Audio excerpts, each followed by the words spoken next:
Nipo hapa kuwasilisha taarifa za matokeo yaliyojiri katika mwezi uliomaliza, mwezi wa Novemba.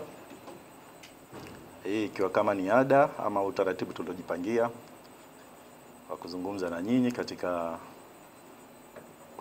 kukuhabarisheni mambo mbalimbali yaliyotokea. Sisi jukumu letu kubwa idara ya uhamiaji ni kulinda mipaka ya nchi, na naomba nikwambieni kuwa mipaka ipo salama, nchi ipo salama, wananchi wageni wanaendelea na kazi zao, na kama mlivyosikia punde kuwa bado idadi ya wageni wanaotembelea Zanzibar inaendelea kuongezeka, na hii ni faraja kwetu, na faraja hii tunapaswa tujivunie, lakini tukumbuke kwamba haikuja hivi hivi. Hii imejengwa kwa kushirikiana wananchi, serikali na taasisi husika. Hivyo na shauri sana kwamba kama Watanzania tuendeleze ushirikiano katika kuhakikisha ustawi wa jamii na kukua kwa uchumi wetu na usalama wa nchi yetu unadumishwa. Napenda niseme ifuatavyo kwa mustakabali mzima wa hali ya sasa hivi. Kimsingi kila mtu anaelewa kwamba kuna maneno ya hapa na pale, na kuna watu ambao tayari wamesema kauli mbalimbali, lakini sisi tunajionea wenyewe, na viongozi wetu tayari wamekusha kuzungumza mawili matatu kuonesha uhalisia wa nchi yetu ilivyo na nini natakiwa tufanye. Lakini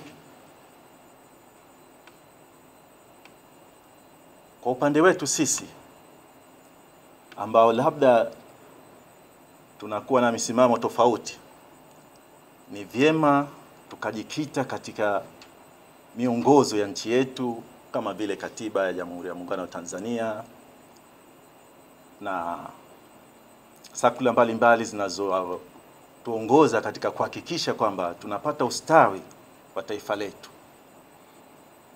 Na nasema hivi kwa sababu tunaelewa kwamba bila kushirikiana basi kazi inaweza kuwa ngumu.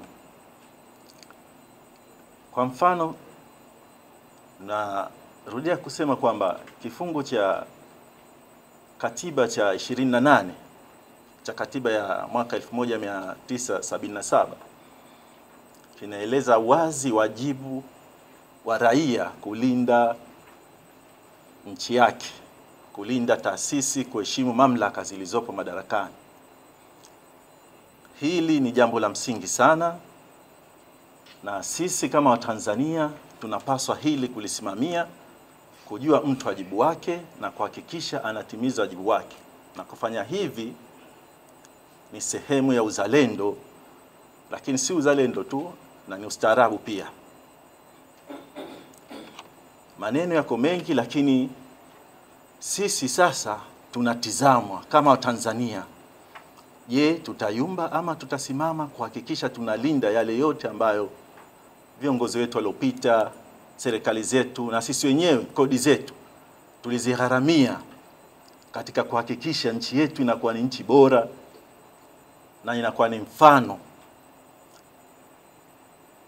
na kuhakikisha kwamba hatuwezi kuyumbishwa na watu wachache ambao wanajaribu kueneza uzushi na uongo katika kuona kwamba sisi tunayumba na tunapoteza mwelekeo.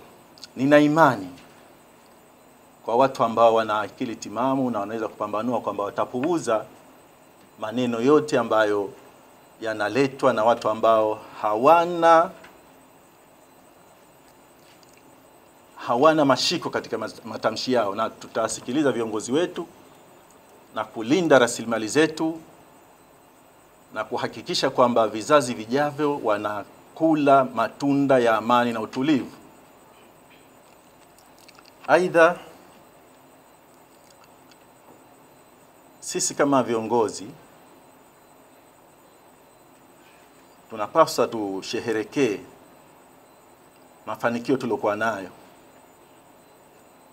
lakini tuwe makini katika kuzingatia mafanikio yalipatikanaje. Kwa mfano, tunasema sisi watu wa idara ya uhamiaji ilikuwa na kampeni ambayo inaendelea bado ya Mjue Jirani Yako. Ule ushirikiano ambao baadhi ya Watanzania waliuonesha, basi waendelee kuonesha na wakati huu kwa wageni wote ambao mnahisi mienendo yao sio mizuri, basi ni vyema mkatoa taarifa mapema. Hamumuelewi uwepo wake, basi ni vyema mkatoa taarifa kwa idara ya uhamiaji ama kwa chombo chochote cha ulinzi na usalama, na hakikisha unazifikisha kwa mtu husika. Karibuni zilitolewa namba za simu za vituo kwa wakuu wa vituo mbalimbali vya polisi. Watu wafanye rejea katika ile ili kuwawezesha kufanya mawasiliano na kutoa hizo taarifa kwa wakati stahiki. Kufanya hivi ni kuonesha uzalendo wa nchi yako na ni ustaarabu. Na hao watu ambao wanashirikiana na mataifa machache ambayo haitakii mema nchi yetu, waweze kuona kwamba kumbe Tanzania imekuwa na hata uelewa kwa upambanuzi wa watu wao.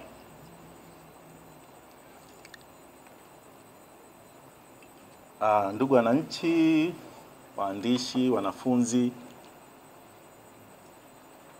idara ya uhamiaji inaendelea kuhakikisheni kwamba italinda mipaka yake na kuhakikisha kwamba kila kitu kinakuwa sawa, na hatutoruhusu viashiria vyovyote ambavyo vitaweza kuharibu amani ya nchi yetu, ama mtu yoyote ambaye tunahisi anaweza kuharibu amani ya nchi yetu tukamruhusu kuingia ndani. Lakini kwa wale ambao wamo ndani, basi tushirikiane.